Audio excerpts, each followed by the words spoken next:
खुद से यहाँ अवशेष दिखाते हैं कि महमूद गजनवी की सेना के साथ जब गोगाजी महाराज ने युद्ध किया था तो उनके अवशेष हैं, आज भी यहाँ हड्डियां निकलती हैं। ये देखिए शव पड़ा है इंसान का, ये देखिए ये आप शव है। ये देख पा रहे हैं इंसान की जो हड्डी होती है उस हड्डी के अंदर जरी होती है। यहाँ सैकड़ों कंकाल है। ये भी कंकाल है। ये देखो, ये देखो, ये सुराख रहे पिट्ठे की रीढ़ की हड्डी है। ये जो लिखाई है ना, पेवर शुद्ध हिंदी है, शुद्ध हिंदी है पेवर। ये देखिए ये लिखा हुआ सम्मत एक विक्रम सम्मत 1031 साउन सुदी एकादशी यानी 11/12 आदित्यवार यानी संडे। 1500 साल पुराना बूंटा है जो आज भी अजर अमर है। बिल्कुल इसमें युद्ध के अंदर लड़ाई लड़ने के बाद में अपना हथियार जो भाला बोलते हैं वो भाला इसी के अंदर छोड़ा था। जाहिर वीर गोगाजी महाराज की जय। नमस्कार दोस्तों, मैं डीपी पारिक आप सभी का एक बार फिर से स्वागत करता हूं। राजस्थान के चूरू जिले के ददरेवा नामक गांव में आ गया हूं, जो श्री जाहिर वीर गोगाजी महाराज की जन्मस्थली कहलाता है। यहाँ से 8 किलोमीटर दूर ये जो भूमि है ये है डूंगी डाबर युद्ध भूमि। ये खूड़ी गांव में पड़ती है और यही वो स्थान है जहाँ गोगाजी महाराज ने महमूद गजनवी की सेना के साथ 25,000 की फौज के साथ इसी भूमि के अंदर युद्ध किया था। सैकड़ों बीघा के अंदर ये भूमि है जहाँ पर आपको विशाल जाल के पेड़ और शेखावाटी के प्रसिद्ध केर के पेड़ देखने को मिलेंगे। और कहते हैं कि इसी स्थान पर जाहिर वीर गोगाजी महाराज ने महमूद गजनवी की 25,000 की फौज और महमूद गजनवी को यहीं पर जमीन में गाड़ दिया था। आज भी यहाँ सैकड़ों कंकाल देखने को मिलते हैं। तो चलिए आज मैं आपको एक्सप्लोर करवाने वाला हूँ वो युद्ध भूमि जहाँ आज भी सैकड़ों हजारों कंकाल जमीन के अंदर दबे पड़े हैं। खुद से यहाँ अवशेष दिखाते हैं कि महमूद गजनवी की सेना के साथ जब गोगाजी महाराज ने युद्ध किया था तो उनके अवशेष हैं, आज भी यहाँ हड्डियां निकलती हैं। हड्डियां निकलती हैं, पैसे ही पाए जाते हैं उनके टाइम के।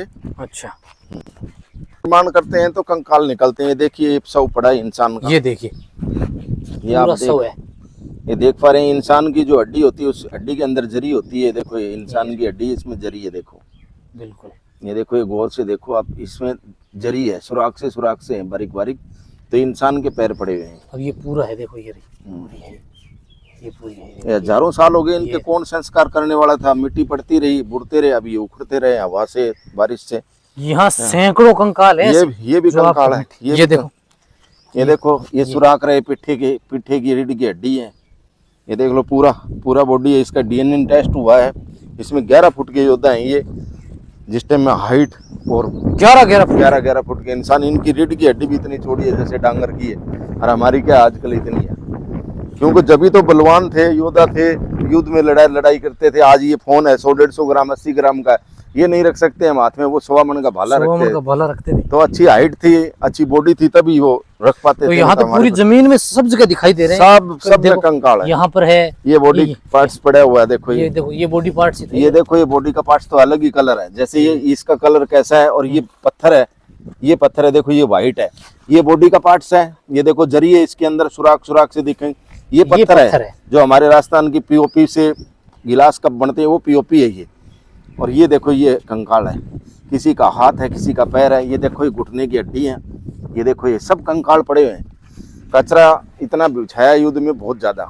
तो सैकड़ों कंकाल हैं। आज भी यहाँ थोड़ी सी खुदाई के ऊपर ही निकल आते हैं कंकाल, वैसे ही निकल आते हैं, खुदाई करने की लोड ही नहीं है। तो ऊपर ही पड़े हैं। यहाँ अलग अलग है। देखो, जो सफेद पत्थर है वो अलग दिखाई दे रहा है, और जो कंकाल है वो बिल्कुल अलग दिखाई दे रहे हैं। दबा आगे होगा नहीं, थोड़ा सा लगा नहीं है। ये है, देखिए बस। अब ये हड्डियां भुरभुरी होने लगी हैं। देखिए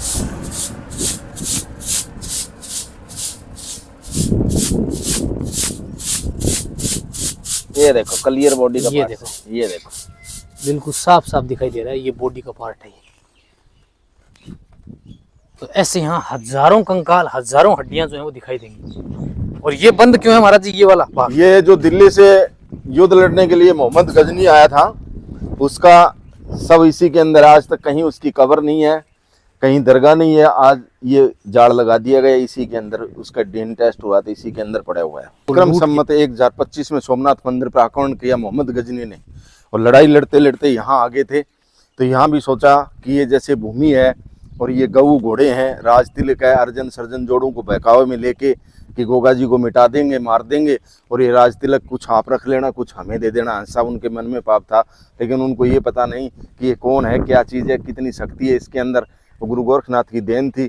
तो उन तो शक्ति के ऊपर युद्ध लड़ा, तो एक आदमी ने 25,000 फौज को मार मिटा दिया था, जिसके बाद अर्जन सर्जन जोड़े यहाँ मिले। जो सरवर की पहाड़ है ये, इस पहाड़ के ऊपर अर्जन सर्जन जोड़ों की शीश काट दिए थी। काटने के बाद में गोगा जी महाराज सरजीवन समाधि गोगा मेड़ी में ले ली थी। और अर्जन सर्जन जोड़े गुरु गोरखनाथ ने धोखे से फणसीना धोखे में मारे गए, कुछ हासिल नहीं कर पाए। गुरु गोरखनाथ ने बख्शे तो अर्जन सर्जन जोड़े यहाँ पे समा गए थे। ये जो सरोवर है जो गोगा जी महाराज ने सांवर से चल के आए थे, इनका नाम घोगा था। इनका नाम पहले घोगा था। जो गऊ चराते थे, गऊओं का घोड़ों का पालन पोषण था यहाँ पे। तो गोगा जी महाराज सांवर से चल के आके घांगू में डेरा लगाया था। तो घांगू में भी ऐसा सरोवर बनाया भी, गऊ पानी के लिए इंद्र भगवान बरस जाता था तो पानी इकट्ठा रह जाए, लेकिन वहाँ भी मिट्टी काम की नहीं थी, वहाँ भी पानी चुस गया था। फिर गोगा जी महाराज आए ददरेवा के अंदर, जो ददरेवा गोगा मेड़ी के पीछे बैक साइड में ढाब बनी हुई है, वहाँ पानी के लिए व्यवस्था की, तो वहाँ भी पानी चुस गया था। वहाँ से फिर ये डूंगी डाबर में इनने अपना डेरा लगाया थी। आज भी अजर अमर पानी है इसके अंदर, देखो आप 24 घंटे देख पाए, ये पानी कभी नहीं सूखता है। तो ये गोगा जी महाराज ने अपने हाथों से तालाब का निर्माण करा था, अपने हाथों से खोदा गया था। तो इसको गोगाना सरोवर बोलते हैं। आज भी कागजों में, इतिहास में जब मिलिट्री की फोर्स आती है, मिलिट्री के अंदर लिखित में पड़ा हुआ ये गोगाना तालाब है। तो इस पे क्या, नहाने से जैसे निसंतान को संतान होती है, और जिसको कोड लगा हुआ होता है, खाज खुजली फोड़ा फुंसी, वो स्नान करने से ही रोग ठीक हो जाते हैं। ये आप सरोवर देख पा रहे हैं। और ये जो राजस्थान का कह रहा है, देखो अब इस मौसम में हम सर के ऊपर कपड़े बगैर तो बाथरूम भी करने नहीं जाएंगे, लेकिन यहाँ देखो कितनी गर्मी, 47 से 48 डिग्री तापमान है, फिर भी ये अद्भुत ये राजस्थान की सब्जी तैयार होने को जा रही है। देखिए इसके ऊपर ये मिंजर आया हुआ है, फूल आया है, तो इस पे कैरिया लगेगा। अब जेठ के महीने का सबसे बेस्ट सब्जी ये होती है। अभी टेम्परेचर की बात करूं तो लगभग 41 से 42 डिग्री है। और ये शेखावाटी का चूरू अंचल है, जो ऑल राजस्थान ही नहीं बल्कि पूरे इंडिया में सबसे अधिक गर्म रहता है और सर्दियों में सबसे अधिक ठंडा रहता है। यहाँ पर एक ऐसा स्थान भी है, ये मेरे पीछे जो आप देख रहे हैं, कहते हैं कि यहाँ पर एक ऐसी प्रतिमा है, ऐसी मूर्ति है जो जमीन से स्वयंभू निकली हुई है। तो आज के इस वीडियो में मैं आपको दिखाने वाला हूँ वो ऐतिहासिक स्थान जहाँ गोगा जी महाराज ने अपने 47 पुत्रों और 60 भतीजों के साथ मिलकर महमूद गजनवी की विशाल सेना को इसी स्थान पर धूल चटाई थी। तो आइए अंदर की ओर चलते हैं, जो महाराज जी हैं उनसे अपने जानने का प्रयास करेंगे। अगर आप पूरी दृष्टि डालेंगे ना तो चारों ओर आपको ये केर के पेड़ दिखाई देंगे। जो केर, आपने केर का अचार, केर की सब्जी खाई होगी आपने, वो ये केर के पेड़ है। और ये युद्ध भूमि करीब 100 एकड़ के अंदर फैली हुई है, बहुत विशाल मैदान है। श्री जाहर वीर गोगा जी युद्ध धाम, खुड़ी डूंगी डाबर,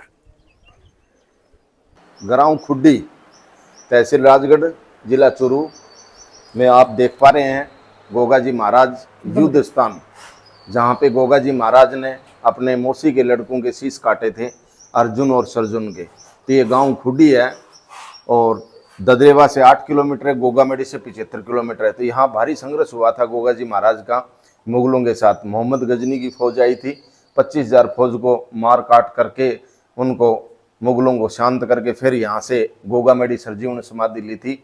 तो आपके दर्शन करा पा रहे हैं, अंदर आइए आप, जहाँ ये देवलियाँ निकली हैं 1048 साल पहले, उनके आपको दर्शन कराने जा रहे हैं।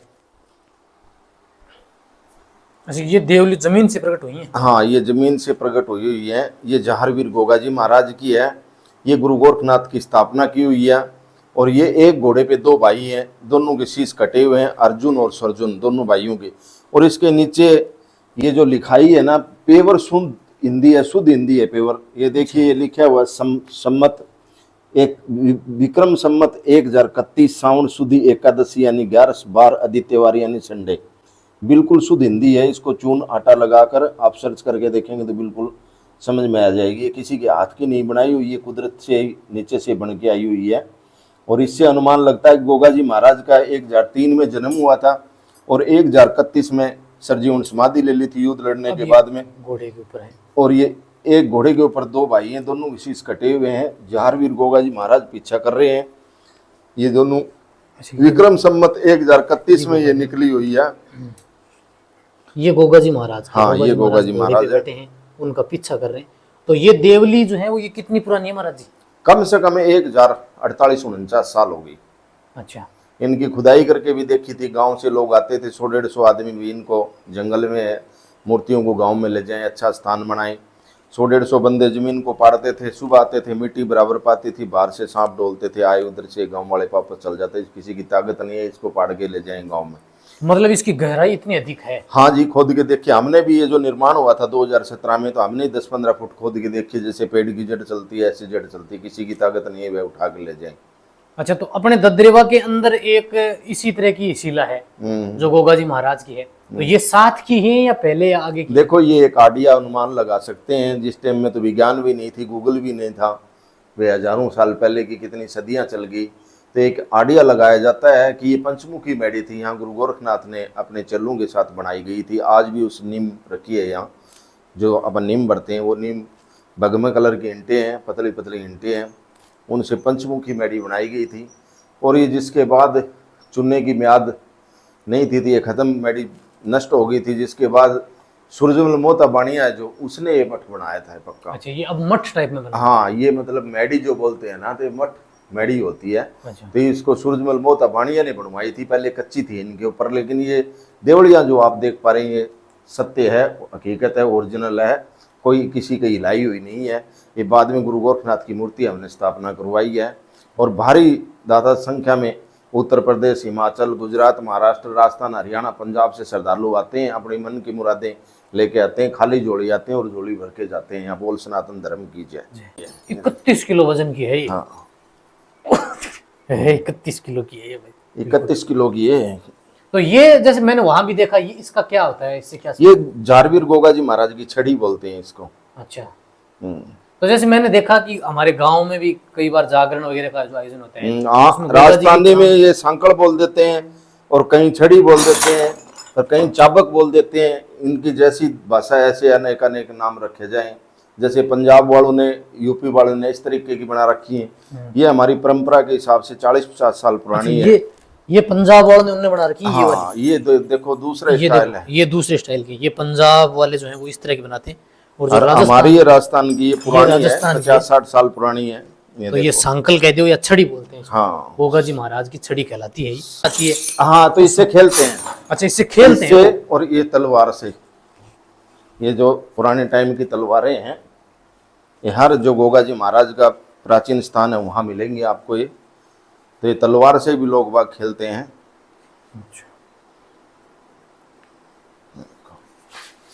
ये तलवार है? ये तलवार है, इससे भी ऐसे खेलते हैं, ऐसे मतलब कैर, जाड़ और झाड़ी और खेरड़ी ये ज्यादा है। तो कैर लगते हैं इनके?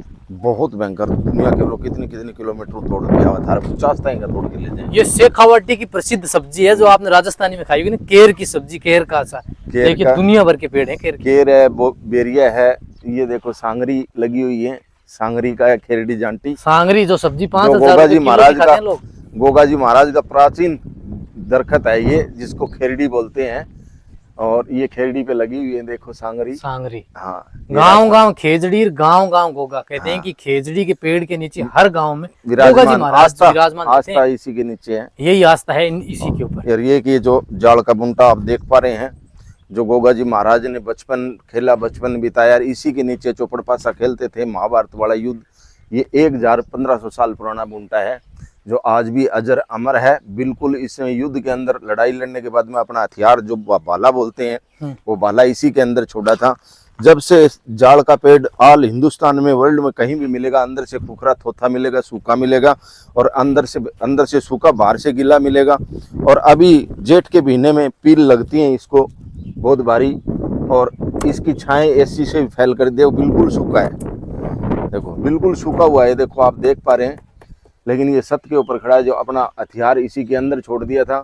आज भी हर रोज शाम को आप आएंगे तो आपके सांप के रूप में दर्शन होते हैं, जोड़े से सर्प आते हैं, 500 हजार सर्प आ जाते हैं इसके ऊपर। हाँ जी, कल भी मैंने इसके अंदर छोड़ा था, इस टाइम पेड़ के अंदर छोड़ दिया था। दिन में तो बहुत ही कम दर्शन होते हैं, लेकिन शाम को पत्ती पत्ती पे आ जाते हैं। हर लोग देखने के लिए तरसते रहते हैं, और हर आदमी के दर्शन होते हैं। पेड़ तो काफ़ी हैं, हजारों पेड़ हैं इस जंगल में। 1200 किले का ये बनी पड़ी है जिस टाइम की, लेकिन उस पेड़ पे नहीं, इस पेड़ पे आस्था है एक बताते हैं गोगा जी महाराज ने बचपन से इसके नीचे अपना जीवन अर्पित किया था और युद्ध लड़ा था, जिसके बाद इसी पेड़ के ऊपर ही दर्शन होते हैं और कहीं दर्शन नहीं होते। पूरा पेड़ वास्तव में खोखला ही है तो हाँ बिल्कुल सूखा है, अपना 1.25 मन का भाला इसके अंदर छोड़ दिया था, ये बिल्कुल सूखा, बाहर से गिला है। अभी जेठ के महीने में इसको अंगूर जैसी पील लगेंगी,